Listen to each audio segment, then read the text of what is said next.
Méditation de la communauté des disciples du Christ vivant en ce jeudi après l'Épiphanie, année liturgique C. Évangile de Jésus-Christ selon saint Luc, au chapitre 4, les versets 14 à 22a. En ce temps-là, lorsque Jésus, dans la puissance de l'Esprit, revint en Galilée, sa renommée se répandit dans toute la région. Il enseignait dans les synagogues et tout le monde faisait son éloge. Il vint à Nazareth où il avait été élevé. Selon son habitude, il entra dans la synagogue le jour du sabbat et il se leva pour faire la lecture. On lui remit le livre du prophète Isaïe.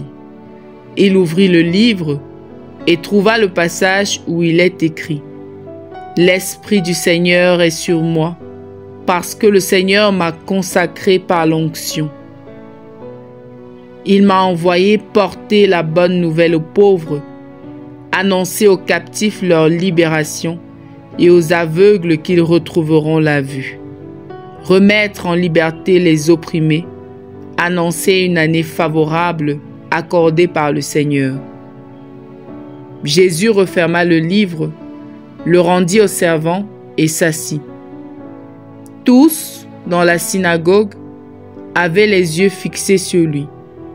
Alors il se mit à leur dire « Aujourd'hui s'accomplit ce passage de l'Écriture que vous venez d'entendre. » Tous lui rendaient témoignage et s'étonnaient des paroles de grâce qui sortaient de sa bouche.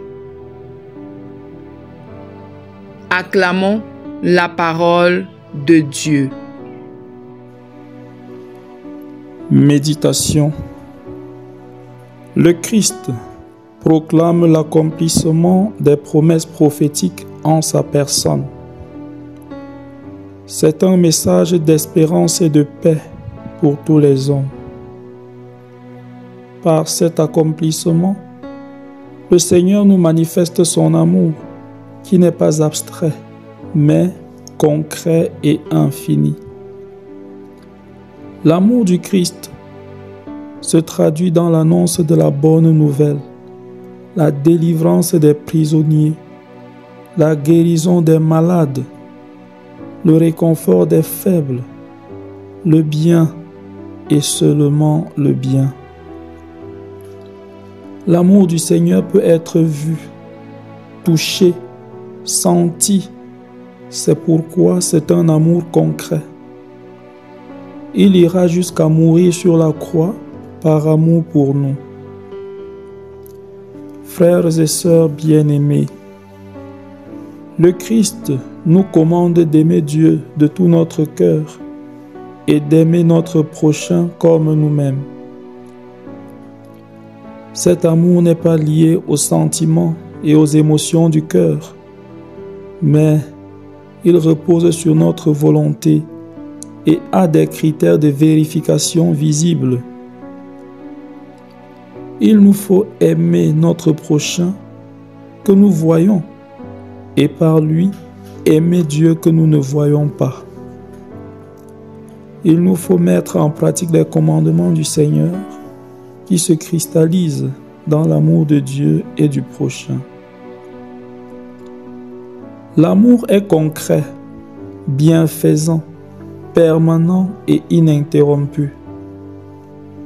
Nous sommes appelés à vivre dans l'amour, à vivre l'amour à chaque instant.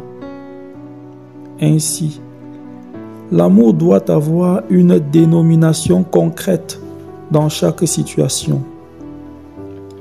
En l'occurrence, quand il y a offense, l'amour prend le nom du pardon. Quand il y a erreur, il prend le nom de la correction fraternelle. Quand il y a pauvreté, il prend le nom du partage.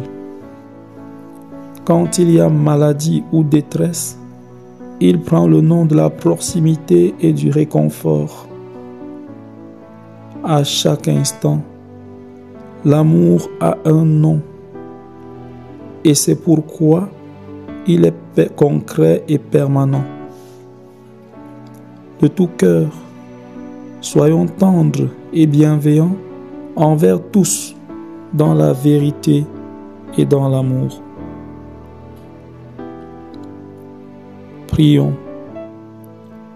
Dieu notre Père, dans ton amour inépuisable, tu nous combles au-delà de nos attentes et de nos désirs. Délivre-nous des mensonges de la chair, afin que nous ayons pour tous les hommes une charité visible et agissante pour t'aimer véritablement. Par Jésus, le Christ notre Seigneur. Amen. Intercession. Seigneur, nous te prions pour tant d'hommes et de femmes qui ont corrompu le sens de l'amour pour le réduire aux pulsions charnelles, ce qui est à la racine de toutes sortes d'abominations. Imprime dans les cœurs le vrai sens de l'amour, afin que tous les hommes puissent s'aimer et se respecter sans abus ni corruption. À tous ceux qui se déclarent chrétiens, accorde la grâce d'un profond attachement à tes commandements qui se traduisent dans l'amour de Dieu et du prochain. Puisse-t-il donner au monde d'aujourd'hui le témoignage d'un amour vrai qui est concret et permanent. Exercice spirituel. Arrêtons-nous un instant pour méditer sur notre attitude au quotidien. Quel est notre état d'esprit en face des personnes que nous n'apprécions pas assez? Que faisons-nous face à un étranger, un inconnu ou quelqu'un qui est manifestement incapable de nous donner quelque chose? Avons-nous pour tous nos frères et sœurs un sentiment favorable ou bien sélectionnons-nous ceux que nous aimons? Avons-nous le réflexe d'offrir le pardon ou plutôt l'animosité de brandir la vengeance quand nous sommes offensés ou contrariés? Avons-nous le noble courage de prier pour ceux que nous considérons comme nos ennemis? Engageons-nous à aimer tous nos frères et sœurs à travers les œuvres de miséricorde.